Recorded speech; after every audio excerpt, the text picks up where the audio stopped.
আমার কাছে একটা ছোট্ট ঘটনা আছে। সেই ঘটনাটা আমি একটু আপনাদেরকে শোনাতে চাই। আ যে ঘটনাটা হচ্ছে যে একজন লিখেছেন, "আমার নাম পার্সিয়ান প্রিন্স। আর আমি একটা ঘটনা শেয়ার করতে চাই। জানি না কেমন লাগবে ঘটনাটা।" কিছুদিন আগের কথা।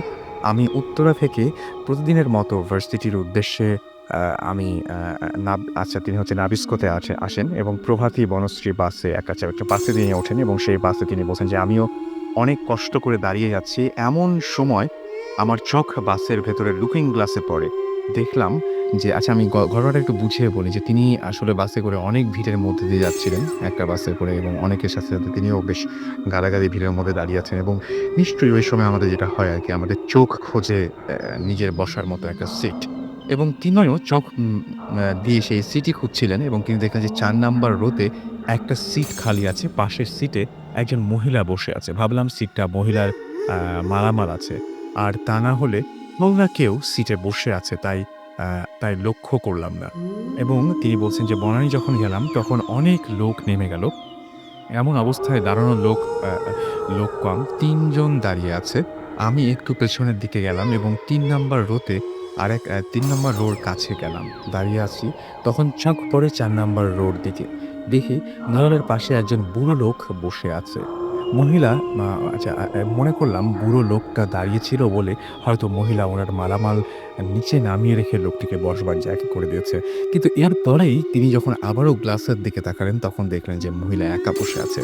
তিনি যখন সামনাসামনি দেখছেন, তখন দেখছেন যে মহিলার পাশে একজন বৃদ্ধ লোক বসে আছে এবং তিনি যখন গ্লাসের মধ্যে দিয়ে দেখছেন, তখন দেখছেন যে মহিলার পাশে আ কেউ বসে নেই। সো এই হচ্ছে ঘটনা। আমি জানি না যে এই ঘটনার কোনো explanation আছে কিনা? আমি জানি না। আমি পড়ে কিছুই বুঝতে পারিনি। মানে খুব অদ্ভুত ঘটনা ঘটে আমাদের চলার পথে, আমাদের চারপাশে এরকম উদ্ভট সব ঘটনা ঘটে। নিশ্চয়ই আপনাদের সাথেও ঘটে এবং আমরা সেই বড় ঘটনাগুলো যদি আপনারা আমাদেরকে জানাতে চান তাহলে ইমেইল করুন। লিখে ফেলুন bhootfm@radiofm এই ঠিকানায়। আর সেই সাথে আমাদের একজন গেস্ট রয়েছেন। এর আগেও তিনি আমাদের সাথে কথা বলেছেন। আজকে উপস্থিত রয়েছেন আমাদের সাথে রাহমানি ভাই। রাহমানি কেমন আছেন? জি, রাসেল ভাই ভালো আছি। ভালো আছেন, ওকে। রাহমানি আজকে কি ঘটনা একটা ভালো ঘটনা এক্সপেক্ট করছি আপনার কাছ থেকে। সবসময়ই ভালো ঘটনা আপনার কাছ থেকে পাওয়া যায়। আজকেও নিশ্চয়ই কোনো একটা ঘটনা। এটা কি আপনার নিজের সাথে ঘটে নাকি অন্য কারো সাথে ঘটে সেটা? না, এটা আমার খুব কাছের কয়েকজন বন্ধুদের সাথে ঘটনাটা ঘটেছে। আমি আজকে সেটাই বলব আপনাদের। প্লিজ। তো তার আগে রাসেল ভাই মানে আমরা যারা ভূত এফএম এর শ্রোতা, আ সেই শ্রোতাদের পক্ষ থেকে আপনাকে এবং ভূত এফএম টিমকে অভিনন্দন জানাতে চাই। Thank you. কারণ আমরা খুব ছোটবেলায় গ্রামে মায়ের কোলে বসে বা দাদির কোলে মাথা রেখে আমরা এই সমস্ত গল্পগুলো শুনতাম। তো এই নগর জীবনে ভূত এফএম সেই ঘাটতিটা কিছুটা হলেও মানে আমাদের পূরণ করে। Thank you. এ কারণে আপনাকে অভিনন্দন। তো আজকে যে ঘটনাটা আমি বলব সেটা হচ্ছে এটা ১৯৯৭ সালের ঘটনা। আমার অনেক প্রায় ২৫-৩০ জন বন্ধু মিলে একটা পিকনিকের আয়োজন করে যে তারা পিকনিকে যাবে। আমি সঙ্গত কারণে তাদের নাম এবং জায়গাটার নাম প্লিজ দরকার নেই। আমি বলব না। হু, হু। তো তারা পিকনিকের আয়োজন করে তো সকাল ৬ টায় মানে ভোর ৬ টায় তাদের রওনা দেওয়ার কথা। হু, হু। তো সেদিন প্রচুর বৃষ্টি হচ্ছিল। বৃষ্টির কারণে তারা মানে কেউ ঠিকমতো স আ ঠিক সময়ে আসতে পারে নাই সেখানে। আচ্ছা। কেউ হয়তো ৬ টায় আসছে, কেউ ৬:৩০ টায়, কেউ ৭ টায়। তো এরকম নরমালি যে যার মতো সময় আসছে এবং মুষলধারে বৃষ্টি যাকে বলে একদম মুষলধারে বৃষ্টি হচ্ছে সেদিন। হু, হু। তো মোটামুটি ৮টা থেকে ৯টা বেজে গেছে সকাল। আ তো সবাই চলে আসছে তার মধ্যে। কিন্তু গাড়ি তখনো আসে নাই। যে বাসটা ওরা ঠিক করেছিল, আ সেই বাসটা তখনো আসে নাই। আচ্ছা, তো এই করতে মানে প্রায় ১টা-১.৫টা বেজে গেছে তবুও বাসটা আসে নাই। আচ্ছা। তখন সবাই মিলে যার কাছ থেকে বাসটা ঠিক করেছিল তার কাছে যাই। তার কাছে গিয়ে বলে যে, "এরকম আমরা তো আপনার গাড়িটা নিয়েছিলাম। তো গাড়িটা তো কি ব্যাপার?" তো উনার গাড়িটা দুর্ভাগ্যক্রমে সেদিন এই আশেপাশে কোথাও একটা জায়গায় অ্যাক্সিডেন্ট করে। আচ্ছা। যার কারণে ও গাড়িটা পাঠায় নাই। আর ওর একটু খামখেয়ালিপনার কারণে সে আবার কোনো গাড়ি ঠিক করে দেয় নাই। তবে ওরা যখন গেছে তারপর বলার পরে তখন বলছে যে, "এরকম ব্যাপার, আমি দুঃখিত পাঠাতে পারি নাই। তো ঠিক আছে আমি আপনাদের একটা গাড়ি ঠিক করে দিচ্ছি।" ওইখানে আবার ওদের ভিতরে আবার মত দ্বিমত শুরু হলো। কেউ বলছে যে, "না এখন তো ১:৩০ ২:০০ বেজে গেছে। এখন আমরা মানে পিকনিকে গিয়ে কি করব? আচ্ছা, পিকনিকের জায়গাটা হচ্ছে নওগাঁ পাহাড়পুর। আচ্ছা। হ্যাঁ, তো অনেকে বলছে যে না, আবার অনেকে বলছে যে না আজকে বের হয়েছি, অনেকে যেতে দিতে চাচ্ছিল না অভিভাবকরা। তা আজকে আমরা চলে যাবো। যাই হোক, চল অন্তত ঘুরে আসা হবে। তো এভাবে চলতে একসময় সবাই রাজি হলো এবং যে গাড়িটা ঠিক করে দিল মোটামুটি সে গাড়িটা বিকেলের দিকে আসলো। ৩টা ৩:৩০টার দিকে। তো রওনা হবার পরে রাস্তায় আবার একসময় টায়ার পাংচার হয়েছে ওই গাড়ির এবং আমাদেরই এক বন্ধুর পা কেটে গেছিল। সেই মানে ওই সিটটা মানে ওই টায়ারের উপরেই সে বসা ছিল গাড়ির ভেতরে।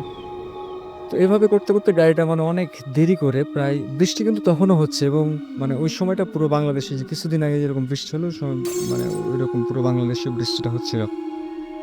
তো তারপরে তারা মোটামুটি সন্ধ্যার ঠিক আগ মুহূর্তে গিয়ে ওই নির্দিষ্ট স্থানে গিয়ে পৌঁছায় তারা। পৌঁছানোর পরে এখন রান্না করার জন্য তো মানে জায়গা লাগবে। আর ওই সময়টা চারদিকে বৃষ্টি হচ্ছে। এখন মানে কোথায় রান্না করবে সেটাও তারা ঠিক করতে পারছে না। তো যাই হোক একটা ওই পলিথিন বিভিন্নভাবে বিভিন্ন দিকে দিয়ে একটা রান্না করার জায়গা তারা মানে ঠিক করে। আচ্ছা। তো মোটামুটি প্রায় সন্ধ্যা হয়ে গেছে। এখন বিষয়টা হচ্ছে যে ওরা যেভাবে বাসায় বাড়িতে বলেছিল যে আমরা মোটামুটি রাতের ভিতরে চলে আসবো ৮টা-৯টার মধ্যে। আর ওইখানে ওরা মোটামুটি ৬:৩০ ৭টার দিকে তারা পৌঁছেছে ওইখানে গিয়ে। আচ্ছা। তো যার কারণে এখন অনেকে বলছে যে যাই হোক আসছি, খাওয়া-দাওয়া করার দরকার নাই। আমরা চলে যাই। আবার অনেকে বলছে যে না আমরা যখন এসেছি তখন মানে পিকনিকটা ভালোমতো করে তারপরে যাবো। তো এরকমভাবে আ অনেক কথা হওয়ার পরে সবাই একটা সিদ্ধান্তে আসলো যে আচ্ছা ঠিক আছে। কি বলে ওর ভিতর থেকে ৩ জন বলল যে ঠিক আছে আমরা তাহলে মানে বাসায় বাড়িতে ফোন দিয়ে জানিয়ে দিই যে আমরা এরকম ব্যাপার এখানে দেরি হয়েছে আসতে। যার কারণে আমাদের যেতে দেরি হবে। নাহলে তো বাসায় চিন্তা করবে। কারণ যখন তাদের জি। পৌঁছে যাওয়ার কথা তাদের বাড়িতে তখন তারা আসছে স্পটে। হ্যাঁ, মানে শুরু করবে কেবল হ্যাঁ, তারপর শুরু করবে কেবল। সেই মুহূর্তে। তো বলে যে আচ্ছা ঠিক আছে। তো ওইখান থেকে ৩ জন হুম, হুম। ওইখানে তখন তো মোবাইল স্বাভাবিকভাবেই নাই এবং মানে আমাদের ওইখানে এনালগ ফোন, ডিজিটালও না। তো বাজারে গিয়ে মানে একটা ফোনের দোকান পাওয়া গেল। তারপরেও মানে ফোনের দোকানে অনেকগুলা তার বের হয়েছিল নাকি। তারপর ওগুলো জোড়া-টোড়া দিয়ে বিভিন্নভাবে মানে অনেক হাঙ্গামা করার পরে লাইনটা পাওয়া গেছে। না, লাইনটা তারপরেও পাওয়া যায় নাই। তো এখান কি তাহলে মানে শহরে গিয়ে মানে জয়পুরহাট, আচ্ছা। ওইখান থেকে ট্রেন আছে। এই সম্ভবত ২ টা স্টেশন পরে হয়তো স্টেশনটা। তো এখন ট্রেনের তো সময় ঠিক নাই কখন আসে কখন যায়। তো বলছে যে ঠিক আছে তাহলে ওরা তখন একটু সামনে গিয়ে মানে ওইখানে আবার ভ্যানের মতো রিক্সা আরকি ২ পাশেই থাকে। মানে বসার জায়গা ২ পাশে মাঝখানে। তো ৩ জন সেখানে গেছে তো দেখে যে ৩-৪ টা ভ্যান দাঁড়ানো। হুম, হুম। তো ওদেরকে গিয়ে বলছে যে এরকম ব্যাপার, চলেন। তো ওরা আর যাবে না সেখানে। বলছে না যাবো না, যত টাকাই দেন আমরা যাবো না ওইদিকে। তো ওরা ওইখান থেকে কিছুটা দূরে গিয়ে দাঁড়িয়েছে। দাঁড়ানোর পরে নিজেদের ভিতরে গল্প করছে যে কি ব্যাপার কি করি এখন? আর ওইদিকে কিন্তু রান্নাবান্না আয়োজন চলছে ফার্নিচার আর এরা ৩ জন এইদিকে। তো এই সময় ওদের কাছে একটা লোক আসে। লোক এসে বলে যে, "কি ব্যাপার আপনাদের?" তো ঘটনা খুলে বলল, বলছে, "আপনাদের লাগবে ভ্যান লাগবে?" বলছে, "হ্যাঁ।" বলছে, "পাশে আমার বাড়ি, চলেন আমি মানে আপনাদেরকে নিয়ে যাবো।" আচ্ছা। তখন ওর সাথে টাকা পয়সা নিয়ে কিছু কথা হয়েছে। দিয়ে তারপরে ওই পাশে একটা গলি দিয়ে তারা ওই ব্যক্তির বাড়ি থেকে গিয়ে ভ্যানটা নিয়ে আসে এবং ভ্যানের উপরে তারা উঠে রওনা দেয়। হুম, হুম।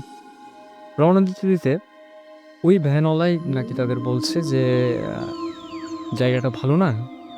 তো সুতরাং আপনারা আশেপাশে অনেক কিছু দেখতে পারেন। হুম, হুম। তো এটা নিয়ে কোনো মানে চিৎকার চেঁচামেচি করার দরকার নাই। আপনারা আপনাদের মতো থাকবেন। আচ্ছা। কোনো সমস্যা হবে না।" তো স্বাভাবিকভাবে এই কথা বলার পরে ওরা বিষয়টা ওইভাবে নেয় নাই। কিন্তু এই কথা বলার পরেই তো ওরা আরো মানে ভয় পেয়ে গেছে যে, "কি ব্যাপার?" উনি কেন বলছেন এই হ্যাঁ, কথাটা? উনি কেন বলছেন এ কথা? হুম, হুম। তো চারপাশে কোথাও মানে মাঠ, অনেক মাঠ, হুম, হুম। ধান ক্ষেত যেটা আরকি। মানে লোকালয় খুবই কম। আচ্ছা। আর আ তাদের এই মতে কলা গাছ, কলা গাছের বাগান এরকমভাবে তারা মানে পার হচ্ছে। তো ওইখানকার এক বন্ধু আবার আমাকে বলছে যে মানে মাঝে, মাঝে প্রায় ৫-৬ টা লোক একসাথে কথা বললে যেরকম মানে মানে গুনগুন করলে যেরকম আওয়াজ হয়, কেওয়াজটা হয়, ঐরকম কেওয়াজ ওদের ৩ জনের ভিতরে আবার মানে একজন পাচ্ছে। তো ও আবার ৫-৬ জনকে বলছে যে, "কোনো কি আওয়াজ শুনতে পাচ্ছিস?" তো আবার একজন বলছে যে, "না, আমি তো কোনো কিছু শুনতে পাচ্ছি না।" ওরা নিজেদের ভেতরেই কথাগুলো বলছে। হুম, হুম। আর ওই ভ্যানওয়ালা আর কিন্তু কথা বলে নাই তারপরে। আচ্ছা। তো এইভাবে তারা গেছে, অনেক দূর গেছে। আর জ্যোৎস্না রাত ছিল। মানে আলোর কারণে সবকিছু দেখা যাচ্ছিল। লাইট-টাইট কম ছিল কিন্তু মানে চাঁদের আলোর কারণে সবকিছু দেখতে পাচ্ছিল তারা। তো এইভাবে যাওয়ার পরে একটা সময় তারা মানে একটা বাচ্চার কান্নার আওয়াজ শুনতে পায়। যে বাচ্চা কাঁদছে। হুম, হুম। ৩ জনই খুব অবাক হয় যে মানে এখানে তো কোনো বাড়ি দেখছি না। চারদিকে মাঠ এবং তখন ধান কাটা হয়ে গেছে। চারদিকে ফাঁকা, ফাঁকা, ফাঁকা মাঠ। তো ওই সময় মানে এখানে কে? তো ওরা এবার ওই মানে ভ্যান থেকে দেখতে পাচ্ছে যে ওই যখন কান্নাটা হয় তখন ভ্যানওয়ালা ভ্যানটা থামিয়ে দিয়েছে। তো ওরা ওই ভ্যানের উপর থেকে দেখতে পাচ্ছে এবং ওরা মানে তাকিয়ে দেখছে যে একজন মহিলা কোলে একজন বাচ্চা নিয়ে মানে ওই তাদের কাছে আসছে। তো ওইখান স্বাভাবিকভাবে ওরা এখন চিন্তা করছে যে কি ব্যাপার, এরকম পরিবেশ পরিস্থিতিতে আশেপাশে কোনো বাড়িও দেখছি না। তো এ আবার কোথা থেকে আসলো? নিজেদের ভেতরে এরকম গল্প করছে। পরে ওই মহিলা ভ্যানটার কাছে এসে বলছে যে, "এরকম ব্যাপার, আমি একটু ঝামেলায় পড়েছি। আপনারা তো সামনেই যাচ্ছেন। আমি সামনে কোনো একটা জায়গার নাম বলে যে, আমাকে ওইখানে একটু নামায় দিয়েন।" তো এরা তো মানে মুখে, মুখে তাকাচ্ছে। এখন কেউ আবার ভাবছে যে এত রাত্রে একজন মহিলা এখন রাগ করেও তো চলে আসতে পারে। হ্যাঁ, এখন মানে আমরা নিয়ে গিয়ে রাখবো, আবার কি ঝামেলা থেকে কি ঝামেলা হবে। তো অনেকেই মানে আবার সিদ্ধান্ত দিতেও পারছে না যে না, নিব না। হুম, হুম। তো ওই ভ্যানওয়ালাই কেমন যেন একটা মানে সম্মতি দিল এবং মহিলাটা মানে ভ্যানে উঠলো। ভ্যানে ওঠার পর বাচ্চাটা তখনও কাঁদছে। তো কিছুক্ষণ পরে বাচ্চার কান্নাটা বন্ধ হয়েছে। আর ওরা ওই ৩ জন একদিকে আর মহিলাটা একদিকে। তো তাকাতে ইতস্তত বোধ করছে। কেউ কারো দিকে তাকাচ্ছে না। মানে ওই ৩ জন গল্প মানে ৩ জন ৩ জনের ভেতরে গল্প করছে। কিন্তু মহিলাটা মহিলার মতোই আছে। আর ভ্যান চলছে। চলতে, চলতে, চলতে মানে এর ভেতরেই ওরা কিন্তু মানে ভয় পেয়ে গেছে অলরেডি যে মানে এরকম মানে চিনি না সেরকম একটা জায়গা থেকে। তো কিছুদূর যাওয়ার পর ওই মহিলা তখন বলছে যে, "হ্যাঁ, আমি চলে আসছি। এখানে আমাকে নামায় দেন।" দিয়ে তখন নামায় দেয় ভ্যানওয়ালা। বলছে যে, "আমি তো পাশে গলি আছে রাস্তার।" বলছে, "আমি তো এখান থেকে যেতে পারবো না। তো ২-৩ মিনিটের রাস্তা, আমাকে একটু আগায় দেন।" তো ওরা কিছু বলার আগেই দেখে যে ওই ভ্যানওয়ালা ওদের ওই মহিলার সাথে যাচ্ছে। যাওয়ার আগে ওকে বলল, ওদেরকে বলছে যে, আপনারা কিছুক্ষণ অপেক্ষা করেন, আমি চলে আসতেছি কাছে।" দিয়ে সে চলে যায়। তো ওরা নাকি প্রায় মানে ৩০-৪০ মিনিট ওইখানে দাঁড়ায় আছে। ভ্যানওয়ালা আসে না। এখন ওরা নিজেরা নিজেদের ভেতরে বলছে যে, "কিভাবে আমাদেরকে তো বলল যে মানে ২-৩ মিনিট লাগবে। এখন তো মানে প্রায় ৩৫-৪০ মিনিট হয়ে গেছে। গেল কোথায়?" তো ৩ জন মিলে বলছে যে, "চল তাহলে, যেহেতু ২-৩ মিনিট বলেছে, তাহলে সামনে গিয়ে হয়তো তাকে পাওয়া যাবে।" তো বলছে, "চল।" তো ঘটনাটা মানে এখানেই শুরু। যাওয়ার পর তারা মানে খুঁজছে যে মানে সে কোথায় গেল? এবং যেভাবে বলেছিল মহিলা যে এখানে বাড়ি, হুম, হুম। তো ওইখানে কোনো বাড়ি ছিল না। গাছের কিছু ঝোপঝাড় ছিল। কিন্তু মানে দূর থেকে মনে হচ্ছিল যে এখানে বাড়ি থাকতে পারে। কিন্তু সেটা মাঠ এবং ওই গাছের ঝোপঝাড়, বড় গাছ। কিন্তু সেখানে কোনো থাকার জায়গা নাই।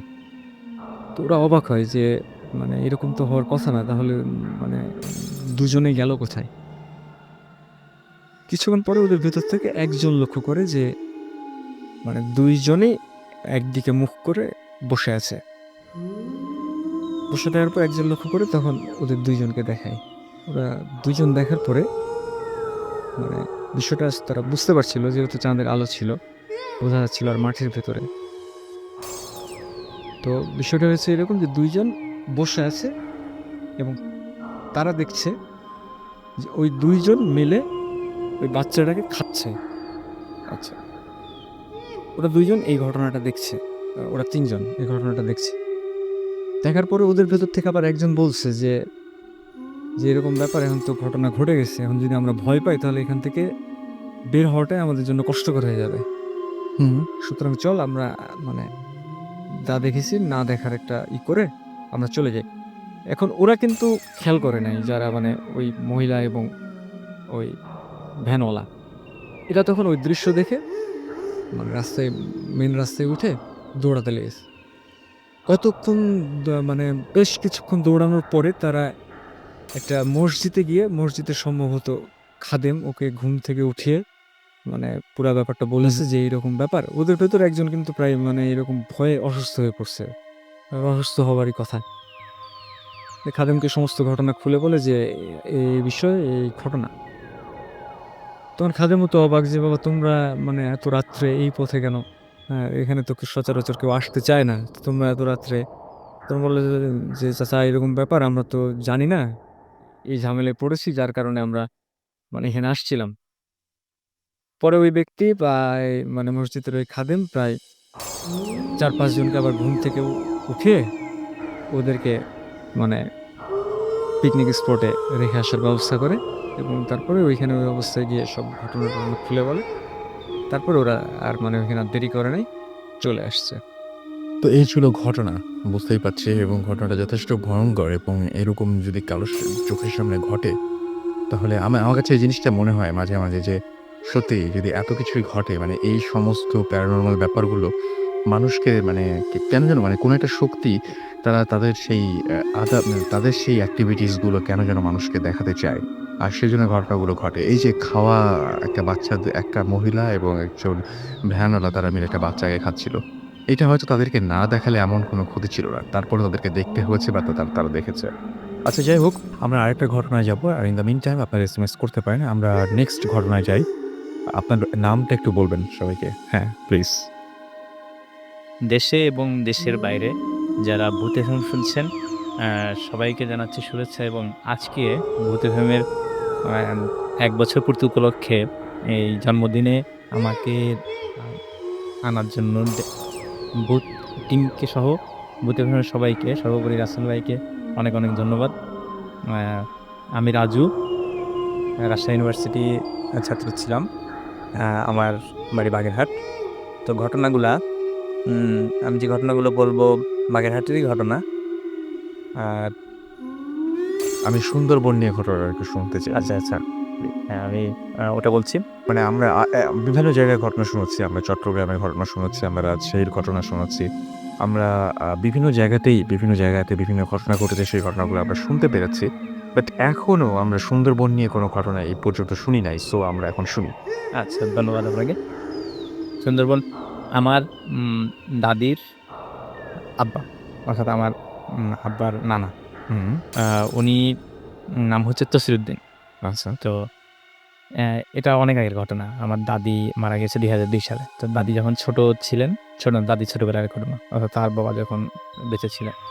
তো দাদির আব্বা উনি ছিলেন আ কবিরাজ। হ্যাঁ, হুম, অর্থাৎ আমাদের ওদিকে যা বলে যে গুনিন বা এই জাতীয় কিছু একটা। আচ্ছা, তো উনার শখ ছিল যে প্রতি বছর উনি এটা শখের বশে হোক আর রেগুলারলি করা হোক যে প্রতি বছর একবার উনি সুন্দরবন যাবেন। আচ্ছা, আ হয়তো হরিণ শিকার করতেন, গোলপাতা কাটতেন বা গাছপালা মধু সংগ্রহ করতেন। হুম, এবং সাথে একটা অনেক ১০-১২ জনের একজন টিম নিয়ে যেতেন আরকি। আচ্ছা। তো উনি গুণিন ব্যাপারটা হচ্ছে আমি একটু বুঝিয়ে বলি। আচ্ছা আপনি বলেন গুণিন ব্যাপারটা কি? গুণিন ও আচ্ছা, আচ্ছা। বিষয়টা হচ্ছে যে উনি মন্ত্রতন্ত্র জানতেন এবং এই বিষয়টা দিয়ে আসলে যে মানুষের উপকার করা যায় বা বিভিন্ন abnormal বা প্যারানরমাল যে ঘটনাগুলো ঘটে, যে হুম, একটা সমস্যা হয়েছে, সমস্যার সমাধান আ সে হয়তো করার জন্য চেষ্টা করছে। আসলে যেকোনো জিনিস এর পেছনে ঘটনা ঘটার বা যেকোনো দায়ী ঘটুক সবকিছু তো সৃষ্টিকর্তা। যে ধর্মে বিশ্বাস করেন আ এটা তো তার দ্বারাই হয়ে থাকে। তো যেটা মাধ্যম বা ওসিলা হুম, এরকম। তো উনি মন্ত্রতন্ত্র বা এই জাতীয় মন্ত্রতন্ত্র জানতেন। তো যখন সুন্দরবন যেতেন উনি বাড়িতে উনি কুকুর এবং বিড়াল ২ টাই পুষতেন। তো উনার পোষা বিড়াল ছিল। সুন্দরবন যখন যেতেন ওই এলাকায় যে এলাকাতে সুন্দরবনে যে এরিয়াতে উনি যেতেন ওই এলাকার বাঘকে তিনি মন্ত্র দিয়ে বন্ধ করে যেতেন, অর্থাৎ বাঘ ওই এরিয়া আসতে পারবে না। আচ্ছা। তো এটা হতো বাড়িতে যখন বাড়ি থেকে শেষবার যখন যান উনি এবং ওনার ছোট ভাই এবং সহ ওনাদের সঙ্গে যারা আরও ৮-১০ জন, এইভাবে মোট ১০-১২ জনের মতো শেষবারের মতো যান এবং ছোট ভাইকে সাথে নিয়ে তো যাওয়ার আগে উনি বাড়িতে বিড়ালকে মন্ত্র দিয়ে বন্ধ করে একটা ঘরের একটা নির্দিষ্ট জায়গাতে রেখে যান এবং এটাকে ধামা, অর্থাৎ বেতের যে তৈরি আপনার ধামা বলে আমাদের এদিকে, এটা দিয়ে উপর করে ঢেকে, অর্থাৎ বিড়ালকে ধামা দিয়ে মন্ত্র দিয়ে পরে ঢেকে রেখে যাওয়া হতো। আর ওইদিকে উনি যে এলাকায় যেতেন ওই এলাকার বাঘকে বন্ধ করে, অর্থাৎ বাঘ আসতে পারবে না, এটাকে বন্ধ করে যাওয়া হতো। আর বনে আসলে এই ধরনের অনেক ঘটনা ঘটে এবং আমরা জানি যে বনে বনদেবতা থাকে বা এরকম অনেক বিশ্বাস আছে, হয়তো সত্য কিনা জানি না। তো এইভাবে উনি গেছেন, যাওয়ার পরে যখন সুন্দরবন ওনারা যাত্রা করে চলে যান তার ৪ থেকে ৫ দিনের পরের ঘটনা, যে বাড়ি নিয়ে আমার দাদির আম্মা উনি জানতেন, কারণ এটা প্রতি বছর যায় এবং উনি যে মন্ত্র জানেন বা উনি এরকম কাজ করেন এটা তো তার স্ত্রী হিসাবে জানবে অবশ্যই। কিন্তু কোনো একটা ভুল করে যে কোনো কারণে উনি করছে কি, যে ঘরে গেছে, ঘরে যাওয়ার পরে ওই ধামাটা উঁচু করছে। উঁচু করার কারণে বিড়ালটা কিন্তু বের হয়ে গেছে। এই বিড়ালটা কিন্তু আটকানো ছিল মন্ত্র দিয়ে, অর্থাৎ বাঘকে আটকানো ছিল। যে কোনো কারণে বিড়ালটা বের হয়ে গেছে। বের হয়ে গেলে এটা তো উনি ভুল করে ফেলছে। এখন এটা তো শুধরানোর কোনো, উনি তো কিছু পারে না বা জানে না। আর ওইদিকে অর্থাৎ দাদির আব্বা, তারা তো সুন্দরবন চলে গেছে। তো ওইদিকে যে ঘটনা, এদিকে বিড়াল বের হয়ে গেল, এদিকে হচ্ছে বাড়ির ঘটনা। আর ওইদিকে বনে যেটা ঘটছে সেটা হচ্ছে যে আপনার বনে যাওয়ার পরে ওখানে তারা গাছ কাটা শুরু করে নাই বা ওরকম শিকার করা শুরু করে নাই। তো সবাইকে নৌকায় বসতে বলে আমার দাদির আব্বা উনি টয়লেট করার জন্য একটু বনের ভেতরে গেছে এবং সবাইকে বলে গেছে যে আমি না আসা পর্যন্ত তোরা নিচে নামবি না, গাছ কাটা শুরু করবি না বা শিকার করা শুরু করবি না, আমি আসার পরে এটা শুরু করব। কিন্তু তারা সবাই জানে যে ইনি গুণিন এবং বাঘকে তো বন্ধ করে দিয়ে সো আমরা নামলে সমস্যা কী। তো এই থেকে উনি টয়লেটে গেছে, আসতে একটু দেরি হচ্ছে। এদিকে করছে কি, ছোট ভাই সহ যারা ছিল সবাই নেমে বনের ভেতরে এরা সুন্দরী গাছ কাটা শুরু করছে। আচ্ছা। গাছ কাটা শুরু করলে ১ থেকে ২ মিনিট বা এরকম ২-৩ মিনিট পরেই একটা বাঘ এসে তার ছোট ভাইকে মানে আপনার গলায় কামড় দিয়ে ধরছে। বাঘ তো সাধারণত এই যে গলায় শিকার করে, রাইট? তো সেই হিসাবে এই ছোট ভাইকেও ওই বাঘে গলায় কামড় দিয়ে ধরছে এবং তখন তো আশেপাশে যারা ছিল আরও তো ৮-১০ জন লোক ছিল, তারা ভয়ে চিৎকার শুরু করছে, কারণ এটা তো ঘটার কথা না, বাঘ তো আটকানো, তো এটা কেন ঘটলো? তো ওদিকে দাদির আব্বা উনি এটা টের পাইছে। টের পেয়ে ওখান থেকে মন্ত্র পড়ে টয়লেট শেষ করে তাড়াতাড়ি করে ওখান থেকে মন্ত্র পড়ে উনি তাড়াতাড়ি চলে আসছে। কিন্তু মন্ত্র পড়ার কারণে বাঘ যেতে পারে নাই। বাঘটা তার ছোট ভাইকে কামড়ায় ধরে ওখানে দাঁড়িয়ে বাঘ যেতে পারছে না। এবং বাঘ ওখানে মনে করেন যে যারা চিড়িয়াখানায় গেছেন দেখছেন যে বাঘ যদি রেগে যায় বা যেমন করে আপনার রাগার যে বহিঃপ্রকাশ করা, গর্জন করা বা এরকম, বাঘ ওইটা ওইখানে জায়গায় দাঁড়ায় করছে কিন্তু লড়তে পারছে না, যেতে পারছে না। তো পরিশেষে হলো কি যে আপনার বাঘটা লাশ নিয়ে যেতে পারছে না। পরবর্তীতে ওই লাশকে সে গাল থেকে মানে মুখ থেকে ফেলে দিল। ফেলে দেওয়ার পরে বাঘটা চলে গেল। বাঘকে তাড়া দেওয়া হলো। উনি মারা গেছেন। হ্যাঁ, ততক্ষণে তার ছোট ভাই মারা গেছে। আচ্ছা। তো এইবার এখন যেহেতু একটা বড় ধরনের দুর্ঘটনা ঘটে গেছে, যার কারণে স্বাভাবিকভাবে তাদের কার্যক্রম আর সামনের দিকে আগায় নাই। তারা সিদ্ধান্ত নিল যে বাড়ি ফিরে আসবে। আচ্ছা। তো বাড়ি ফিরে আসার সিদ্ধান্ত নিলে আপনার সবাই মিলে রওনা হলো। রওনা হওয়ার পরে প্রতিমধ্যে আপনার এটা হচ্ছে মোটামুটি দুপুরের দিকের ঘটনা ছিল। আর এটা তাদের রওনা দিতে আবার মোটামুটি একটু আসর গড়ায় গেছে, মানে বিকাল হয়ে গেছে। তারা রওনা দিয়ে সাধারণত নৌকা বেয়েই চলে আসতেছে। তো সারা রাত তারা নৌকা চালাইছে বাড়িতে আসার জন্য। সকালবেলা যখন সকাল হলো তারা দেখতে পেল যে তারা যেখানে ছিল ঠিক সেখানেই আছে। শুরু নড়ে নাই ওখান না, থেকে। সারা রাত যেখান থেকে তারা সেই বিকাল থেকে শুরু করে পরবর্তীতে এই যে সারা রাত নৌকা চালাইছে, তো তারা এক বিন্দু আগায় নাই, যেখানে ছিল নৌকা ওই এলাকাতেই আছে, ওই এলাকাতে। তো এই বনের ভিতরে একটা কথা আছে যে বাঘে কামড়ে যদি মৃত্যু হয় বা এরকম ওইসব লাশ নাকি ফিরিয়ে নিয়ে আসা যায়, তখনকার দিনে প্রচলন ছিল, এখন অতদূর জানি না। আচ্ছা, এটা আমি জানতাম না, শুনে ভালো লাগলো যে আমি তো নতুন কিছু জানতে পারলাম। তো তারা যখন ওটা আনতে পারছে না তখন দাদির আব্বা উনি তো এই মন্ত্রতন্ত্র বা এই বিষয়টা কিছুটা অবশ্যই জানেন বা আঁচ করেন। তো উনি বলছে যে, "এই লাশ নিয়ে তো আমরা ফিরতে পারবো না। এবারে ঘন ঘটনা। ঠিক আছে আমরা কি করব? ছোট ভাইকে তো ওখানেই মাটি দিয়ে দাফন করবেন। দাফন করবে।" তো পরবর্তীতে তারা ওখানে নেমে নদীর পাশে যে চর, বনের যে চর, সেই চরে তাকে কবর দিয়ে দাফন করে তারপর তারা রওনা এবং দাফন করার পর তারপরে ঠিক মতন হ্যাঁ, দাফন করার পরে তারা আবার সবাই মিলে রওনা দিছে এবং তারা নিরিবিলি কোনো বাধা বিপত্তি ছাড়াই নিরিবিলি বাড়িতে চলে আসে। মারাত্মক অবস্থা। এবং আপনি লাস্টে শেষ করবেন এটা দিয়ে যে আপনার সেই দাদির বাবা তিনি যখন মারা যান তখন একটা অদ্ভুত ঘটনা হ্যাঁ, হ্যাঁ, হ্যাঁ। একটু শুনি। আচ্ছা, তার আগে আমি আরেকটা ঘটনা বলি। না আমরা এটুকু শুনি, শোনার পরে তারপরে আমরা আবার একটা ব্রেকের পরে আবার আসবো। আচ্ছা, জি। উম দাদির আব্বা যখন মারা যান, দাদি তো বললাম যে তখন ছিল ছোট, হয়তো কত ১২-১৩ বছর বয়স এরকম। তখন তো আমার দাদার সঙ্গে বিয়ে হয় নাই। তো যখন মারা যান, উনি মারা যান উনি মানে বিকালে, আসরের সময় আমরা যেটা আরকি বলি। তো এই সময়টাতে উনি প্রচণ্ড অসুস্থ। বাড়ির ওনার ঘরের বারান্দাতে শুয়ে আছে এবং প্রচণ্ড ওনার মৃত্যু যন্ত্রণা বা কষ্ট হচ্ছে। তো উনি হয়তো বুঝতে পারছে যে উনি মারা যাবে বা এরকম কিছু। এই ধরনের কিছু অনেক লোক থাকে যে বুঝতে পারে আমি মারা যাবো।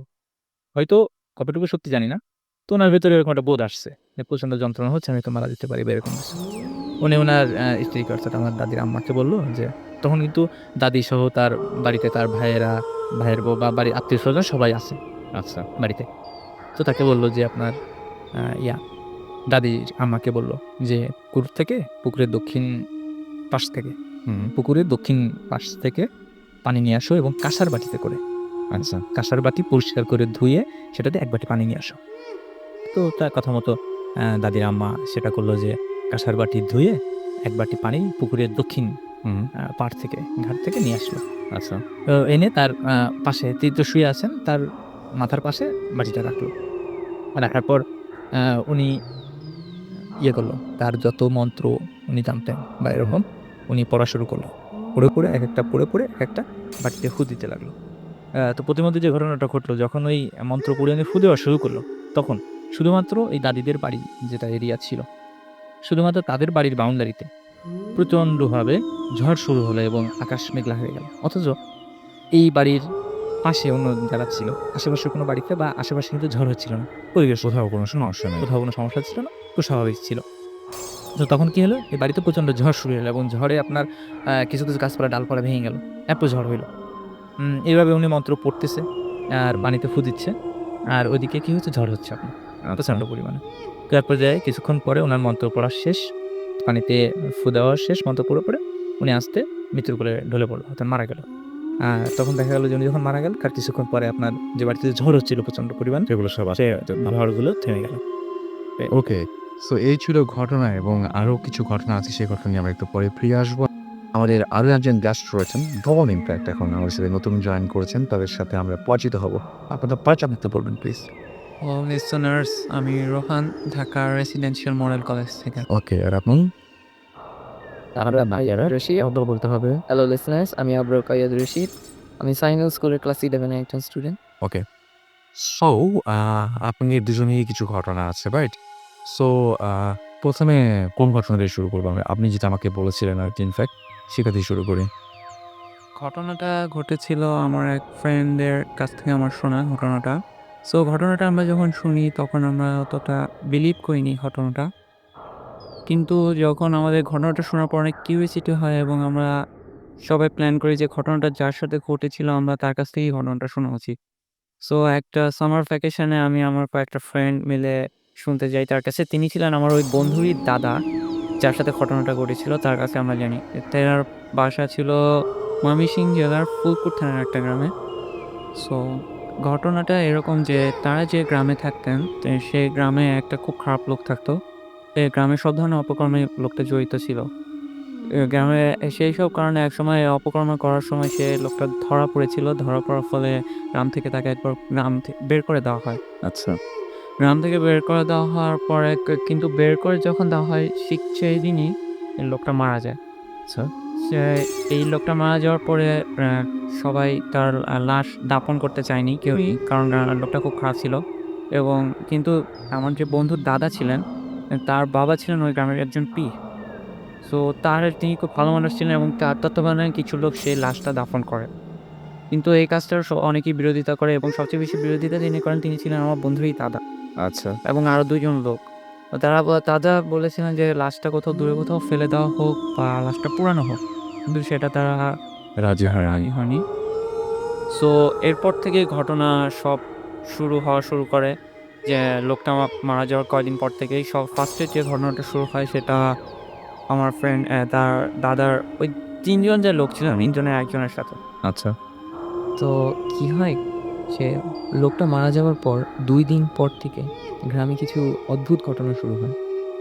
তো ২ জন লোক যারা বিরোধিতা করেছিল তার মধ্যে একজনের বাসায় আম মাঝরাতে হঠাৎ করে দরজার মধ্যে টোকা পড়ে।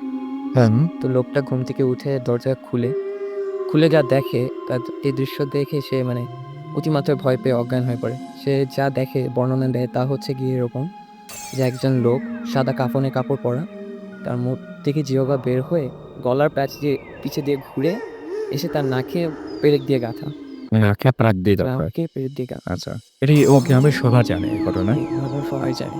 যখন এই ১ম দেখে এই দৃশ্যটা তখন লোকটি অজ্ঞান হয়ে পড়ে যায়। পরের দিন সকালে যখন সে জ্ঞান ফিরে সে সব গ্রামবাসীদেরকে বলে যে সে কী দেখেছে, কী হয়েছে। হুম। যখন বলে গ্রামবাসীরা তার কথা বিশ্বাস করে না। এটা একটা মিথ্যা কথা তুমি বলছো। তো আস্তে, আস্তে ২ দিন গেল, ৩ দিন গেল। ওই লোকটার মধ্যে কিছু মানে পাগলের মতো আচরণ করা শুরু করতে থাকে এবং আস্তে, আস্তে সে অসুস্থ হয়ে পড়ে। আচ্ছা। অসুস্থ হওয়ার পর সে একদিন মারা যায়। তো গ্রামবাসীরা এটা অত কিছু মনে করেনি। মারা যেতেই পারে, হয়ে গেছে। তো তার আবার এরকম সেম ২ দিন পর যে আরেকজন যে বিরোধিতা করেছিল তার বাসায় সেম একইভাবে মাঝরাতে দরজায় টোকা পড়ে। সে ঘুম থেকে উঠে যখন খুলে সে দেখে একটা কুকুর দাঁড়িয়ে আছে তার দরজার সামনে। সে দেখে এত কিছু মনে করেনি। কি হয়তো বা ভুল শুনেছে এটা। সেটাই। সে আবার ঘুমিয়ে পড়ে। আবার ১ দিন ২ দিন গেল। আবার হঠাৎ করে মাঝরাতে একই টাইম একইভাবে দরজায় টোকা পড়ে। সে খোলার পর তার পরিবার অনুযায়ী যে বর্ণনাতে দিয়েছে সে নিখোঁজ হয়েছে। তাকে গ্রামবাসীরা খুঁজে ২-৩ দিন ধরে, কিন্তু তাকে খুঁজে পাওয়া যায়নি। আস্তে, আস্তে ১ সপ্তাহ গেল। তারপর তার লাশ পাওয়া যায়। মসজিদের পাশে একটা বড় মাঠ ছিল। ওই মাঠের পাশে একটা বটগাছ ছিল। ওই বটগাছের ওপরে ১ সপ্তাহ পর ওই লোকের মানে খন্ড-বিখণ্ড হয়ে তার লাশটা পাওয়া যায়। তার নাড়ি-ভুড়ি মানে গাছের ওপর ঝুলানো, মানে খুব একটা মানে বিভৎস অবস্থায়। জি, এক্সাক্টলি। এবং এটা আসলে সত্যি কথা বলতে এটা কোনো মানুষের পক্ষে সম্ভব না এভাবে মানে ওইভাবে হত্যা করা বা মেরে ফেলা। করা সম্ভব না। আমি এখানে একটু বলতে চাই যে লাশটার অবস্থা এমন ছিল যে মনে হচ্ছে ভিতর থেকে সবকিছু বের করে নেওয়া হয়েছে তার শরীরের ভেতর থেকে। ওকে। যিনি আমাদেরকে বর্ণনা দিয়েছেন তার কথা অনুসারে। এটার পর, এই ঘটনাটার পর গ্রামবাসীরা খুব ভয় পায়। গ্রামে কিছু একটা হচ্ছে এটা ওরা বুঝতে পারে। সবাই তখন সতর্ক হয়ে থাকে এবং তখন সন্ধ্যার পর আর কেউ বের হয় না ঘর থেকে বেশি। তো এইভাবে ১ দিন গেল, ২ দিন গেল, আবার ১ সপ্তাহ চলে গেল। তারপর ঘটনাটা ঘটে তার দাদার সাথে, বন্ধুর দাদার সাথে। সে বন্ধুর দাদার সাথে ঘটনাটা এরকম ছিল যে তার বাসায় ঠিক কয়েকদিন পর থেকে এই সেমভাবে টোকা পড়তে শুরু করে। ১ম এ সে না শুনলেও কিন্তু ২ দিন পরে সে আমল করে সেই জিনিসটা, যে দেখে আসলে কী হচ্ছে এটা। পরে সে যখন দরজা খুলতে যায় তারপর থেকেই সেও নাকি নিখোঁজ হয়ে যায়। আচ্ছা। তার পরিবার বলেছে সেটা। সো সে নাকি নিখোঁজ হয়ে পড়ে যায় প্রায় ২-৩ দিন পরে তার পরিবারের সামনে তার যে বাসাটা থাকে, তো বাসার সামনে নাকি উঠানে সে তার পরিবার থেকে অজ্ঞান অবস্থায় পায়। সো অজ্ঞান অবস্থায় পায়, প্রথমে তার পরিবার তাকে জাগানোর চেষ্টা করে। কিন্তু প্রথম ১.৫ দিনের মাথায় সে কোনো রেসপন্স না পেয়ে যে পীর ডাকা হয়। ওর বাবা যদিও একজন পীর ছিলেন কিন্তু অন্য এক পীরকে ডাকা হয়। সো সে এসে তার জ্ঞান ফেরাতে পারেনি। আচ্ছা। সো আবার ঠিক ৩ দিন পরে সেই লোকটার আবার জ্ঞান ফিরে, মানে তার দাদার। আচ্ছা। জ্ঞান ফেরার পরে প্রথমে সে কোনো কথাই মনে করতে পারে না। পরে আস্তে, আস্তে সে সব কথা মনে করে এবং এভাবে বলে যে সে যখন তার দরজা খুলতে যায় তখন সে ভেবেছিল তার বাবা এসেছে। কারণ তার বাবা প্রায় রাত জেগে বৈঠকখানা, গ্রামে থাকে না বৈঠকখানা, যে ওখানে নামাজ পড়ে, আল্লাহর নাম নেন। সো এরকম মনে করেছিলেন, কিন্তু সে দরজা খুলে দেখে যে এরকমই এক কাফনের কাপড় পরা লোক তার সামনে দাঁড়িয়ে আছেন। ঠিক সেটা দেখে সে অজ্ঞান হয়ে যায়। সে অজ্ঞান হয়ে যাওয়ার পরে সে যখন নিজেকে পায় যে দেখে যে একটা অন্য একটা জায়গায় তাকে একটা গাছের সঙ্গে শক্ত করে বেঁধে রাখা, এবং সেটা দেখে সে প্রায় অবস্থা খারাপ হয়ে যায়। তারপরে সে কিছুক্ষণ পরে দেখতে পারে যে তার সামনে ২ জন লোক প্রায় সেম একইভাবে কাফনের কাপড় পরা, এবং না তাদের জিহ্বাটা গলার পাশ দিয়ে মুখ থেকে বের হয়ে গলার পাশ দিয়ে করে নাকের মধ্যে প্যাক দিয়ে রাখা। সেটা দেখে, এবং তারা নাকি চারপাশ দিয়ে খুব জোরে, জোরে ঘুরছিল। সেই গাছটার সাথে যাকে বাঁধা রয়েছে সেই গাছের চারপাশে, এবং এটা দেখে সে আবার অজ্ঞান হয়ে যায়। তারপরে কিছুক্ষণ পরে আবার তার জ্ঞান ফেরার পরে সে যখন দেখে যে ওই ২ টা লোক ঠিক তার সামনে বসে আছে এবং অপলক দৃষ্টিতে তার দিকে তাকিয়ে আছে। এটা দেখে সে খুবই ভয় পায়। তার বলে না যে গায়ের রং খারাপ হয়ে গেছে এমন অবস্থা। তা দেখে তারপরে সে যখন আবার অজ্ঞান হয়ে যাবে, এমন অবস্থায় শুনতে পারে কানের পাশ থেকে কে জানি বলছে তোর বাপের বা এরকম কিছু একটা। সে পুরোটা আমাদেরকে বলতে পারেনি, কারণ তার আগেই সে জ্ঞান হারিয়ে ফেলছে। ওকে। শুন তো এই সেই ঘটনা মানে এইটার পরে এরকম অসংখ্য ঘটনা ঘটে এবং বেসিক্যালি ওই লোক যাকে আপনারা বলছেন যে গ্রামের খারাপ লোক, তাকে যারা হচ্ছে আসলে চায় নাই যে সপ্তাহ কোকর হ্যাঁ মানে দাফন করতে চায় না, রাইট, তাদের উপরেই আসলে এই ঝামেলাগুলো শুরু হয়। এবং তাই না? তা আমরা যখন একবার ওই লোকের সাথে দেখা করতে গিয়েছিলাম, ওই বন্ধুর দাদা, সে তার পিঠে দেখাইছিল যে সে পিঠে কালো দাগ, পুরা রশি দিয়ে বা লাঠি দিয়ে হাতে করে বা পায়ে কিছু কালো দাগ হয়ে থাকে। এবং এগুলো দেখে আমরা পুরা কনভিন্সড হই যে সত্যি এরকম কিছু ঘটে। আপনার কথা বিশ্বাস কর। ছেলে খেলা হচ্ছে, এটা কি ধরনের কথা? ফার্স্টে তো ভাবছে যে ও গল্প দিতেছে, চাওয়া মারতেছে, এরকম কিছু একটা। কিন্তু পরে যখন আমরা শুনি তার কাছ থেকে এবং তাকে যখন দেখি তার অবস্থা, তারপর আমরা সত্যি বিশ্বাস করতে পুরোভাবে কনভিন্সড হয়ে যাই যে এই অবস্থা। সো আমরা আরেকটা মানে খুব ভয়ঙ্কর একটা ঘটনা শুনলাম। আমরা যেহেতু হাতের সময় খুব কম, ছোট্ট করে আপনারা একটা ঘটনা যদি আমাদের বলতেন, যেহেতু একদম কম সময় হাতে। থ্যাংক ইউ রাসেল ভাই, আমাকে আবার নামটা একটু বলুন। সুযোগ দেওয়ার জন্য। আমি রাজু বলছিলাম, একটু আগে একটা ঘটনা বলেছি। তো একটু তো কথা বলি এর ভেতরে। আমরা আমাদের বন্ধুরা সবাই মিলে আজকে আমাদের ইফতার পার্টি ছিল, সেখান থেকে আসছি। তো বন্ধন 01-এর আমাদের বন্ধুদের সবাই একসঙ্গে ইফতার করছি। তো ওদের কথা যে ওরা বলছে যে তুই স্টুডিওতে যাচ্ছিস গল্প করতে, আমাদের কথা যদি না বলিস তো তোদের সাথে যাবি, তোর সঙ্গে আমরা ভূত পাঠিয়ে দিব আর কি। এরকম আমরা হুমকি দিয়েছে। Alright, thank you. আপনি যারা শুনছেন এই মুহূর্তে আমাদেরকে মানে আপনার বন্ধুদেরকে বলছি। তো আমরা নেক্সট ঘটনায় যাই। হ্যাঁ আচ্ছা ভাইয়া, জি। আমাদের এটা আমাদের বাড়ির যে ঘটনাটা, না আমারটা বলবো? আপনি আপনার বাসার মানে যেটা আপনার ইচ্ছা, আপনি একটা ছোট একটা ঘটনা স্যার বলবেন। হ্যাঁ, আমি আমাদের বাড়ির যে সীমানা, শেষের দিকে জায়গা, শেষ সীমানার দিকে একটা বারাং গাছ ছিল। এই ঘটনাটা আপনার 98, 99 মাঝামাঝি এবং বর্ষাকালে, এই এখন যে সময়টা চলছে এই সময় তো বেশ বড় কাঠবাদাম গাছ ছিল। তো অ্যা এলাকার আশেপাশের লোক যারা আমাদের বয়সী বা আমাদের থেকে একটু বড় যুবক বয়সী, আমি তো তখন ছোটও না। অ্যা এরা সবাই বাদাম কুড়াইতে আসতো দিনের বেলা এবং ভোর রাতে। আপনার টর্চ, হেরিকেন যখন ছিল, তখন তো আসলে এভাবে টর্চ এরকম ছিল না। তো হেরিকেন নিয়ে এসে তারা সকালবেলা বাদাম কুড়াইতো। তো ওই বাদাম গাছে নাকি কি একটা সমস্যা ছিল। তো এটা লোকে মুখে মানে কেউ অল্প, অল্প দেখছে, বিস্তারিত কেউ বলতে পারে না। তো আমাদের বাড়ির পাশেই বাবু নাম করে একটা ছেলে। তো বাবু ও রাতের বেলা বিদ্যুৎ ছিল না ঐদিন, বৃষ্টি ছিল। তো আমাদের মেইন রাস্তার পাশে যেখানে দোকানপাট আছে, ওখান থেকে দোকানে আড্ডা দিয়ে বাড়িতে যাচ্ছিল একা। তো রাত 11:30-12টা হবে বা এরকম।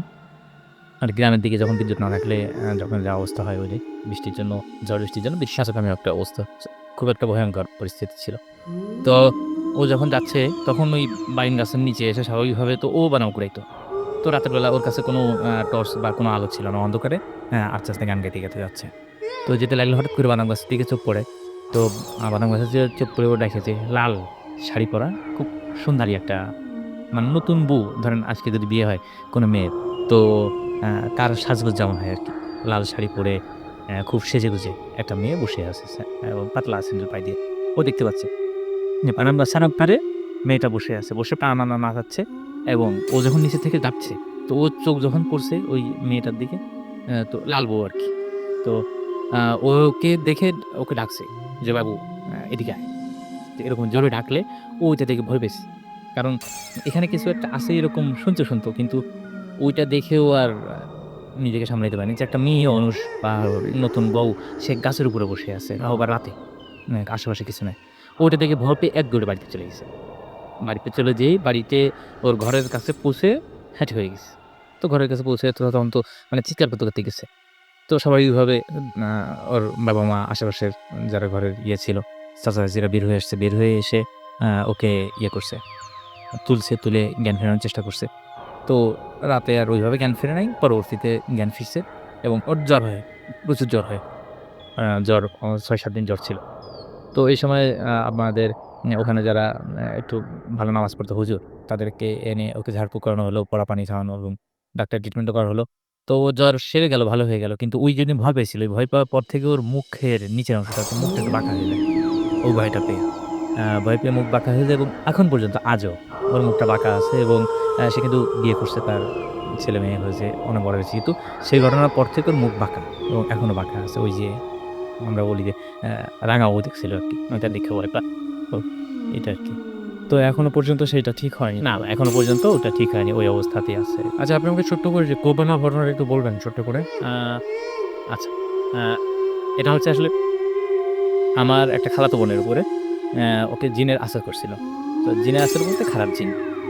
এটা।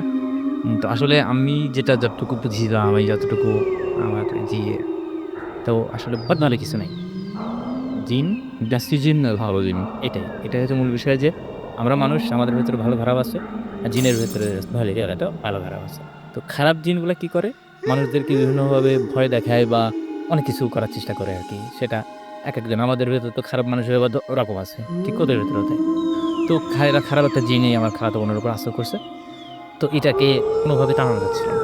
তো যার কারণে কি করা যায়? আমার উম খালুর এক বন্ধু ছিল।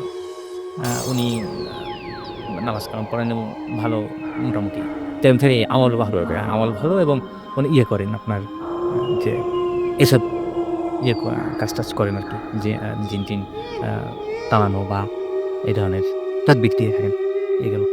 তো উনাকে ডাকা হলো, উনাকে ডাকার পর উনি ট্রিটমেন্ট করতেছেন। তো ট্রিটমেন্টটা চলছিল প্রায় আপনার ৩ মাস বা ৩.৫ মাস এতদিন ধরে। খুব লং টাইম ছিল। তো আমি ২-৩ দিন সরাসরি ট্রিটমেন্টটা দেখছি আরকি। তো একদিন রাতে ইয়ে করল যে মোমবাতি জ্বালিয়ে ওকে সামনে বসায় এরপর মোমবাতি নিভাইয়া দিল এবং জিন আনা ইয়ে করল। তো জিন ওর উপর আসর করল। আসর করে আসার পর ও কথা বলল। ওর গলাতেই কথা বলল। তো জিনটা ছিল খুব দুষ্ট প্রকৃতির এবং ও যাবে না, এরকম বলল। এরপরে ঝাঁটা আমরা যেটা বলি আরকি ঝাড়ু দেওয়ার জন্য যে ঝাড়ু, সেই ঝাড়ু দিয়ে ওকে পেটানো হলো প্রচুর। আমাদের এই অনেক সময় পত্রিকাতে আমরা কিন্তু এখনো দেখি এই ধরনের চিকিৎসা, কোন চিকিৎসা হয়। তো কোন ক্ষেত্রে অপচিকিৎসা কোনটা কি জানি না। ওটা যে আমি যে বোনের ঘটনা বলছি, ওকে ঝাড়ু-ফুটা করা হলো।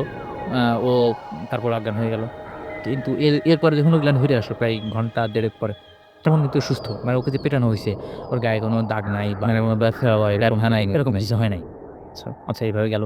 এরপরে মোটামুটি চিকিৎসার শেষের দিকে ওকে এমনও করা হয়েছে যে আপনার পুকুরের পানিতে চুবানো হতো।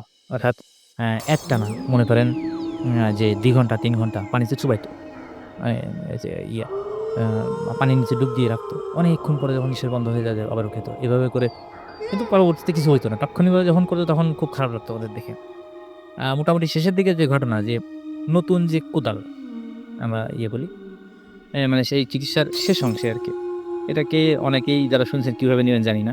যে স্বাভাবিকভাবে যে সায়েন্স এটাকে কখনোই ইয়ে করে না। সাপোর্ট করে না। অর্থাৎ আপনি যেবারে ঝাঁটা দিয়ে পেটানো বা পানির নিচে ডুবা রাখা, এগুলাও আসলে যে এগুলো যে ক্ষতিকারক বা আপনার বলেন যে পরে আবার সুস্থ হয়ে যায় সব মানে কিন্তু ঘন্টাখানেক পরে এবং দাঁত থাকে না এবং একদম পুরোপুরি সুস্থ মানুষ এবং আগের কোনো অভূতপূর্ব নাই ব্যথার। এ বোতলগুলো তো কোনটা সাপোর্ট করে। তো এটা আমার সমাপ্তির উদাহরণ দিলে না? আচ্ছা। তো শেষে যেটা হলো যে শেষের দিকে নতুন একটা কোদাল, বড় ধরনের বড় যে কোদাল, সে কোদাল কিনে এনে এই কোদালকে আগুনে পোড়ানো হলো। আচ্ছা।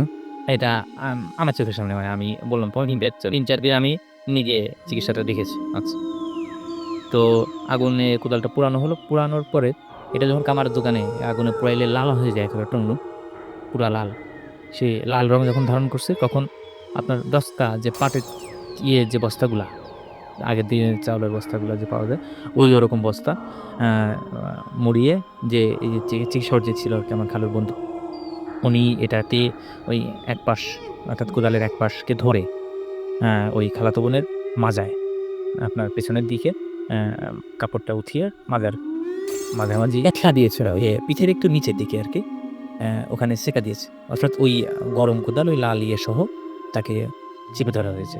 সিমেন্ট বলে আমরা স্বাভাবিকভাবে চিন্তা করছি তো সে তো পুরী ওখান থেকে হয়ে যাবে, থাকার কথা না, কারণ স্বাভাবিকভাবে একটু গরম আর সেখানে একেবারে উত্তপ্ত করে ওটাকে রঙিন লাল করে ফেলা যে গরম, ওখানে যে থাকার কথা আছে না। তো তাকে দেওয়ার পরে বলে দেওয়ার পরে সাথে আরও চিকিৎসা ছিল আর কি, ঝাড়ফুঁক ছিল, তেল মালিশ টালিশ করতো, তা ওটা করলো। আমরা অবাক হয়ে গেলাম যে ওইটা দেওয়ার পরেও পরবর্তীতে দেখা গেল কি যে তার কিছু হয়নি, ওখানে এমনকি একটা দাগও পর্যন্ত স্পট পড়েনি। অথচ যিনি ওটাকে এই আপনার পাটের যে ব্যাগ বস্তা সে বস্তায় করে ধরে অর্থাৎ কোদালটাকে ধরে যে চাপা দিয়েছে, তো ওনার হাতে ফসকা পড়ে গেছে, ওনার হাতে নেই ফসকা পড়ে গেছে, কিন্তু যাকে চাপা দিয়েছে তার তো এই আমার বোনকে, ওর কিন্তু আপনার কিছু হয়নি। মনে হয় এখন সুস্থ আছে। এখন ওইটা পরবর্তীতে আপনার প্রায় 3.5 মাস 4 মাস চিকিৎসার পরে ওটা চলে যায় এবং এখন সে পুরোপুরি সুস্থ আছে। Thank you. আমাদের হাতে একদম সময় কম। আমাদের রহমানী ভাইয়ের কাছে আমরা একটা ছোট্ট ঘটনা শুনি। যেহেতু একদমই সময় কম, আরেকটা ঘটনা শোনা দিই। এই ঘটনাটা মানে আমার দেখা আর কি। এই ঘটনাটা বলতে চাচ্ছিলাম না রাসেল ভাই, তারপরেও বলি। তো এটা আমি যেখান থেকে পড়াশোনা শেষ করেছি সেখানে বিষয়টা হয়েছিল এই রমজানের সময় ঘটনা। তো আমি বাথরুমে গিয়ে ফজরের জন্য আর কি, ফজরের নামাজের জন্য ওযু করছি। তো ওই সময় বয়স কত হবে, প্রায় মোটামুটি 65-70-এর মতো একজন মানে সাদা দাড়ি বয়স্ক মানুষ, সে উজু করছে। তো আমি কখনো তাকে এর আগে কখনো দেখি নাই এখানে। তো আমি চিন্তা করলাম যে হতেও পারে মানে অনেক তাবলিগ তো আসে, তো সেক্ষেত্রে কেউ হয়তো হতে পারে, ওখানকার কেউ হয়তো হতে পারে। তো আমি উজু টুজু করে আমি যখন রুমে গেলাম তখন আমাকে বলছে যে তোকে তো একদিন খুঁজে গেল। আমি আবার অবাক যে আমাকে এখন কে খুঁজে গেল। তখন যে বর্ণনাটা দিল, আমি যে লোকটাকে দেখলাম সে লোকটা আমাকে সে রুমে খুঁজে গেল।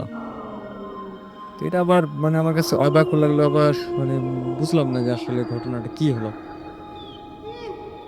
তার 2-3 দিন পরে সেম ঘটনা মানে পাশের রুমের একজনের সাথে, এবং সে যে যেরকম বর্ণনা দিল পুরো আমার বর্ণনার সাথে মিলে মানে মানে এইরকম একজন ব্যক্তি উজু করতে গিয়ে তাকে দেখা গেছে, এবং ও যখন উজু করছে এর ফাঁকে সে ওকে খুঁজে গেছে এরকম একজন লোক। তো মানে এই ঘটনাটার প্রকারে কোনো আমরা দেখা হয় নাই, খোঁজারও চেষ্টা করি নাই। বাট মানে আমার কাছে খুব আশ্চর্য লেগেছিল এই বিষয়টা। না, আমার কাছে খুব আশ্চর্য লাগলো। রহমানী ভাই, আজকে তো আপনার আরো ভাবে ঘটনা ছিল, কিন্তু আমাদের হাতে সময় নাই আজকে। নেক্সট টাইম আমরা নিশ্চয়ই আবার শুনতে পাবো, এবং আপনাকে কি বলে ধন্যবাদ জানাবো জানি না। মানে যখনই ডাকি তখনই আপনি চলে আসেন, এবং অবশ্যই দারুণ দারুণ সব ঘটনা নিয়ে।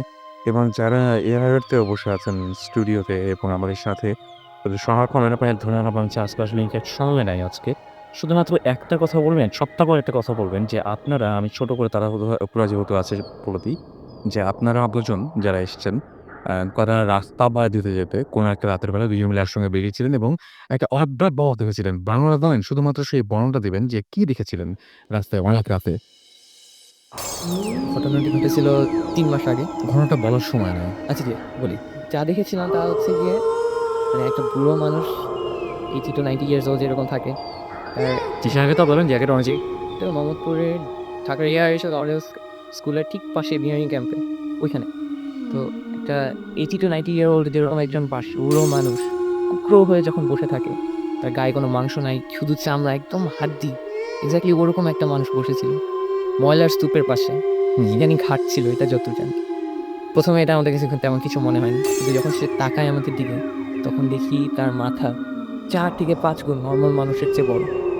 এটা একটা মানে আনবিলিভেবল প্রথমে মনে হয়েছিল, কিন্তু আমরা প্রথমে মানে দাঁড়িয়েই ছিলাম, কিছু বুঝতেছিলাম না। যে কি হচ্ছে কি হচ্ছে মানে এবার কি যে ও না মানুষ না কি, আমরা এটা আসলে বুঝিনি। এবং মানে আমি আমি আমি কিভাবে ডিফাইন করবো বুঝতে পারবো। হ্যাঁ, আমি জিজ্ঞেস করছিলাম যে একটু কি অ্যাবনরমাল সাইজের ছিল মাথাটা? তো আপনি যেটা বললেন যে অ্যাবনরমাল সাইজের একটা লিমিট থাকে। এটা অনেক বেশি বড় ছিল এবং বডির তুলনায় অনেক কম। সে মানে নোংরা কিছু খাচ্ছিল বোধহয়। মানে আমরা এই যে ছাগলের চামড়া বা এ ধরনের কিছু দেখেছিলাম যে পড়ে আছে সামনে, ওই সময় আপনি বলছেন রিক্সা ক্রস ক্রস করে, এবং রিক্সাওয়ালাটা জোরে বলে উঠেছে আল্লাহ গো, এরকম একটা জোরে। রিক্সাওয়ালাও ভয় পেয়েছে, এই আমরা একা দেখিনি, তার মানে রিক্সাওয়ালাও দেখেছিল এই জিনিসটা এবং দেখেও উনিও ভয় পেয়েছে। এবং আপনারা কি ওখান থেকে তারপরে চলে আসেন? আমরা তখন হেঁটে যাই, কিন্তু আমরা 100 গজ দূরে গিয়ে আবার পিছে যখন তাকাই তখন দেখি যে ওই জিনিস পাবে ওটা স্টিল আমাদের। প্রেম আমাদের দিকে, অপলক দৃষ্টিকে যেটা বলে যে আমাদের দিকে তাকিয়ে আছে। এবং ফিরে আসার পর আপনাদের জ্বর টর বা এরকম কোনো কিছু হয় করে না? ইচ্ছা হয়নি, বাট পরে খোঁজ নিয়ে জানা গিয়েছে যে এরকম 2-3 বছর আগে একজনকে হত্যা করা হয়েছিল, একজন বুড়ো মানুষ। বুড়ো মানুষ ওই জায়গাটাতে। আচ্ছা, সেই কারণেই হয়তো অনেকদিন পরে মানে মানে লোকটা এরকমভাবে বের করেছে ডাক্তাররা। Right. Okay, thank you so much যারা আজকে আমাদের সাথে উপস্থিত ছিলেন এবং সবাই নিশ্চয়ই আজকের এই ফার্স্ট অ্যানিভার্সারিতে ভূত এফএমকে উইশ করতে চান। আপনারা আসলে এখনো উইশ করা হয়নি আপনাদের সবার। সো একে একে আসি না, এদিক থেকে আসি, শুরু করি। ভূত এফএম এবং তার সকল টিমকে আমার পক্ষ থেকে অনেক অনেক ধন্যবাদ আমাদেরকে এখানে আসার জন্য, এবং ভূত এফএম এর প্রথম বর্ষপূর্তিতে তাদেরকে lots of kisses and wishes. Okay, So all listeners and entire Bhuta FM team, very happy birthday. এক বছর পূর্তি হলো, হোপফুলি আরও কন্টিনিউ করবে, আরও মানুষকে ভয় দেখাবে। ওকে। হ্যাঁ, হ্যাপি বার্থডে ভূত এফএম এবং শুধু ভূত এফএম নয়, এর সঙ্গে ভূত এফএম ভূত যে টিম সঙ্গে রাসেল ভাই এবং যারা শ্রোতা সবাইকেই শুভেচ্ছা এবং ভূত এফএম আরামবাড়ি ইব্রাহিম এই প্রোগ্রাম সুন্দরভাবে চালিয়ে যাক এই আশা করি। ওকে, শুভমান্য দিন ভূত এফএম। আর আমাদের শ্রোতাদের কামনা থাকবে যে ভূত এফএমে আমাদের মতো শ্রোতাদের আরও অংশগ্রহণের ব্যবস্থা করা এবং এটা দীর্ঘক্ষণ বেঁচে থাকুক। অলরাইট। মন এবং last but not the least, আমাদের সঙ্গে এই মুহূর্তে উপস্থিত আছেন আপনারা এতক্ষণ ধরে যে ব্যাকগ্রাউন্ডে মিউজিক শোনেন, ভয়েস শোনেন, প্রোমো মানে একদম স্টার্টিংয়ে যে ইন্ট্রো দিয়ে আমরা ঢুকি সেখানে যিনি কাজ করেছেন এবং ভয়েস দিয়েছেন, যার বয়ান আপনারা শোন কিন্তু কখনোই সামনে আসেন না। আমাদের খুবই খুবই খুবই মানে জিনিয়াস একজন মানুষ আমাদের চিন্টু ভাই আজকে আছেন, যিনি সাউন্ডে কাজ করেন হেড এবং তিনাই তাকে বলবো যে কিছু বলেন আজকে। হ্যাপি বার্থডে ভূত এফএম। ওকে, আপনি যেভাবে বলেন যে কে ওখানে, তারপর যখন বলেন যে বুম এফেক্ট। কে ওখানে ছিল আমাদের আরেকজন কলিগের ভয়েস, তারপরে আপনারটা, তারপরে তার এবং আমাদের যে সাউন্ড ব্যাকগ্রাউন্ড বিভিন্ন মিউজিক এগুলো আসলে পুরোপুরি ক্রেডিট পায় আমাদের সাউন্ড ইঞ্জিনিয়ার মাসুম। মাসুমের কথা বলবেন যে সে অনেক কষ্ট করে অনেক দিন ধরে এগুলো জোগাড় করেছে। আচ্ছা, আর আমরা তো এগুলো ইউজ করে মোটামুটি মানে একটা কিছু উপহার দেওয়ার জন্য চেষ্টা করেছি আর কি আপনাদের। বাট ভূত এফএম নিয়ে আমাদের আসলে বলার যতটুকু তার চাইতে ফিল করার ব্যাপারটা অনেক বেশি। মানে আমরা অনেক চেষ্টা করি যে মানে শোটা অনেক ভালো হোক এবং আশা করি সবারই ভালো লাগে শোটা। এবং অনেক দূর দূরান্ত থেকে আমাদের SMS আসে, অনেক পছন্দ করেন সবাই, আমি জানি। আর কিছু একদম বলার নেই। 1 বছর হয়ে গেল দেখতে দেখতে বলবো না, এটা শুনতে সেটাই। কিন্তু মানে অনেক আমার নিজেরই অনেক ভালো লাগে শোটা শুনতে। তো আশা করবো যে সবারই ভালো লাগে আর কি। Thank you. মাসুম ভাই তো আছেনই আমাদের মাঝে মাঝেই যিনি কথা বলেন। তো মাসুম ভাই সবাই তো উইশ করেন অ্যাটলিস্ট হ্যাপি বার্থডে ভূত এফএম। হ্যাপি বার্থডে ভূত এফএম। এবং এই যে আমাদের আরেকজন ছিলেন, তিনি কেন যেন ঢুকছেন না ভেতরে, তাই না? সে খুব টায়ার্ড। সো তাকে আমরা ভাই দিতে পারতাম যে আপনারা আমাকে SMS নিয়ে বিভিন্ন সময় বলেন যে SMS ঠিক মতো করেন না, এই করেন না, ওই করেন না। দায়িত্ব যিনি ছিলেন সেই দায়িত্বপ্রাপ্ত মানুষটি তিনি ঘরের মধ্যে ঢুকছেন না। আমরা তাকে আমরা একদম সরাসরি ধরা নিতাম। এনিওয়েজ থ্যাংক ইউ গাইজ যারা এতক্ষণ আমাদের সঙ্গে ছিলেন এবং আগামী সপ্তাহে আবারও কথা হবো। এবং এখন আপনাদেরকে আরও একবার বলি যে আমাদেরকে মঙ্গল পারফর্ম অ্যাড্রেস হচ্ছে ভূত FM @radiofuti.fm। যারা আজকে এখানে উপস্থিত ছিলেন, যারা আমাদের সাথে পার্টিসিপেট করলেন, যারা আমাদেরকে উইশ করলেন, যারা এতক্ষণ পর্যন্ত শুনলেন এবং আগামী সপ্তাহেও শুনবেন এবং যারা এই মুহূর্তে আমাদের ঘটনা পাঠাচ্ছেন, SMS পাঠাচ্ছেন, সবাইকে অনেক অনেক অনেক অনেক ধন্যবাদ। 1টি বছর কাটিয়েছি, আরও সামনের বছরগুলো আপনাদের সাথে নিয়ে যেতে চাই এভাবেই। সুতরাং সাথে থাকবেন এবং অবশ্যই ভালো ভালো মানে ভয়ঙ্কর ভয়ঙ্কর সব ঘটনাগুলো পাঠাবেন আগের মতোই এবং নাম, ঠিকানা, ফোন নাম্বার উল্লেখ করতে ভুলবেন না। আরও একবার বলছি, ভূত FM @radiofuti.fm আপনাদের সেরা ঘটনাগুলো পাঠিয়ে নিন। আজকের মতো এখানেই শেষ করছি। আগামী শুক্রবার আবারও ভূত FM নিয়ে ফিরে আসবো। সেই পর্যন্ত সবাই ভালো থাকুন, সুস্থ থাকুন, সুন্দর থাকুন, মোস্ট ইম্পর্টেন্টলি ফুর্তিতেই থাকুন।